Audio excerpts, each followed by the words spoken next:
င်္ဂလာပါဝင်းကိုလက်ထောနစ်ကနေပြီးတော့ပြန်လည်ပြီးကျွတ်လိုက်ပါတယ်ညီမတို့ဒီရက်ထဲမှာမီးပြတ်တယ်ပေါ့နော်မီးပြတ်တဲ့အတွက်ညီမတို့ဆိုလာတွေရောင်းရတယ်အားသွင်းမီးလုံးတွေရောင်းရတယ်ပေါ့နော်အဲ့ဒီထဲမှာညီမတို့နောက်ဂျေဖရက်ကထွက်ထားတဲ့နောက်ဆုံးပေါ်တဲ့ဆိုလာမီး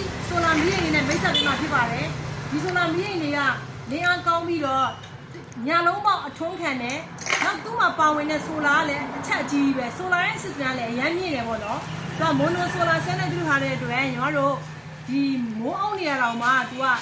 အောင်းဝင်တဲ့ system ကညံတယ်ပေါ့နော်နေတာလို့ရှိရင်တော့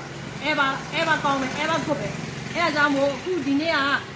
ဒီဆိုလာမီးအိမ်တွေကိုဒီဆိုလာမီးဝိုင်းတွေကိုဒီမှာလာမိတ်ဆက်ပေးတာဖြစ်ပါတယ်သူကတော့40ဝက်60ဝက်100ဝက်ဆိုပြီးတော့ရှိပါတယ်40ဝက်ဆိုလို့ရှိရင်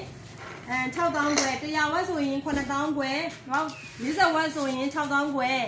60ဝက်ဆိုရင်9000ဝက်100ဝက်ဆိုရင်9800နဲ့ရောင်းချပေးသွားမှာဖြစ်ပါတယ်လို့အဲ့ဒါလာပြီးမိတ်ဆက်ပေးတာပါ